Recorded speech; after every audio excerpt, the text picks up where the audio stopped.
Shakespeare's Sonnets by William Shakespeare. Sonnets 21 to 30. 21. So it is not with me as with that muse stirred by a painted beauty to his verse, who heaven itself for ornament doth use, and every fair with his fair doth rehearse, making a couplement of proud compare, with sun and moon, with earth and sea's rich gems, with April's first-born flowers, and all things rare that heaven's air in this huge rondure hems. O let me, true in love, but truly right, and then believe me, my love is as fair as any mother's child, though not so bright as those gold candles fixed in heaven's air. Let them say more that like of hearsay well, I will not praise that purpose not to sell. 22. My glass shall not persuade me I am old, so long as youth and thou are of one date. But when in thee time's furrows I behold, then look I death my days should expiate. For all that beauty that doth cover thee is but the seemly raiment of my heart, which in thy breast doth live as thine in me. How can I then be elder than thou art? O therefore, love, be of thyself so wary, as I, not for myself but for thee will, bearing thy heart, which I will keep so chary, as tender nurse her babe from faring ill. Presume not on thy heart when mine is slain, thou gav'st me thine, not to give back again. 23. As an unperfect actor on the stage, who with his fear is put beside his part, or some fierce thing replete with too much rage, whose strength's abundance weakens his own heart, so I, for fear of trust, forget to say the perfect ceremony of love's rite, and in mine own love's strength seem to decay, were charged with burthen of mine own love's might. O let my looks be then the eloquence and dumb presagers of my speaking breast, who plead for love, and look for recompense more than that tongue that more hath more expressed. O learn to read what silent love hath writ, to hear with eyes belongs to love's fine wit. 24. Mine eye hath played the painter, and hath stelled thy beauty's form in table of my heart. My body is the frame wherein 'tis held, and perspective it is best painter's art. For through the painter must you see his skill, to find where your true image pictured lies, which in my bosom's shop is hanging still, that hath his windows glazed with thine eyes. Now see what good turns eyes for eyes have done. Mine eyes have drawn thy shape, and thine for me are windows to my breast, where through the sun delights to peep, to gaze therein on thee. Yet eyes this cunning want to grace their art, they draw but what they see, know not the heart. 25. Let those who are in favour with their stars of public honour and proud titles boast, whilst I, whom fortune of such triumph bars, unlooked for joy in that I honour most. Great princes' favourites their fair leaves spread, but as the marigold at the sun's eye, and in themselves their pride lies buried, for at a frown they in their glory die. The painful warrior, famoused for fight after 1,000 victories once foiled, is from the book of honour razed quite, and all the rest forgot for which he toiled.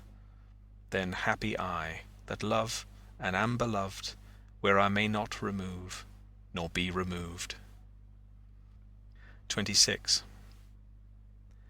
Lord of my life, to whom in vassalage thy merit hath my duty strongly knit, to thee I send this written embassage, to witness duty, not to show my wit.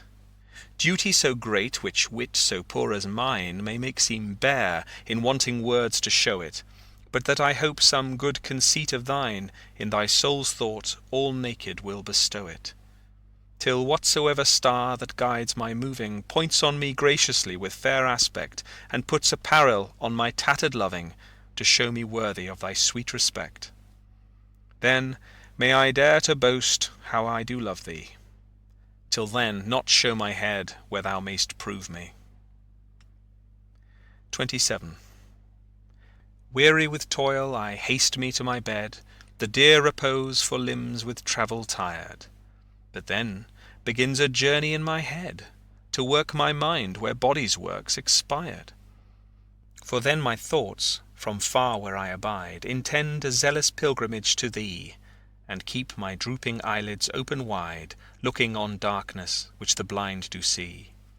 Save that my soul's imaginary sight presents thy shadow to my sightless view, which like a jewel hung in ghastly night makes black night beauteous and her old face new. Lo, thus by day my limbs, by night my mind, for thee and for myself no quiet find.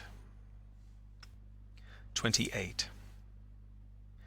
How can I then return in happy plight, that am debarred the benefit of rest, when day's oppression is not eased by night, but day by night and night by day oppressed, and each, though enemies to either's reign, do in consent shake hands to torture me, the one by toil, the other to complain how far I toil, still farther off from thee?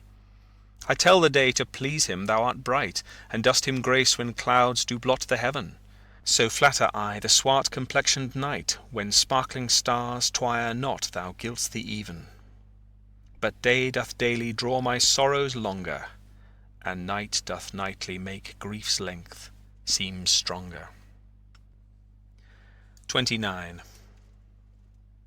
When in disgrace with fortune and men's eyes, I all alone beweep my outcast state, and trouble deaf heaven with my bootless cries, and look upon myself, and curse my fate, wishing me like to one more rich in hope, featured like him with friends possessed, desiring this man's art and that man's scope, with what I most enjoy, contented least.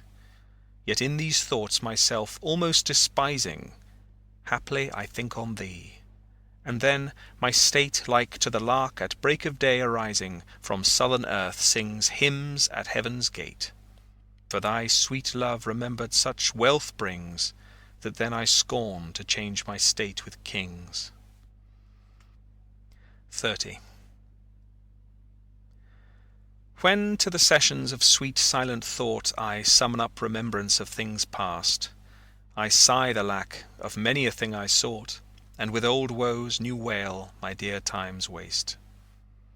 Then can I drown an eye, unused to flow, for precious friends hid in death's stateless night, and weep afresh love's long since cancelled woe, and moan the expense of many a vanished sight.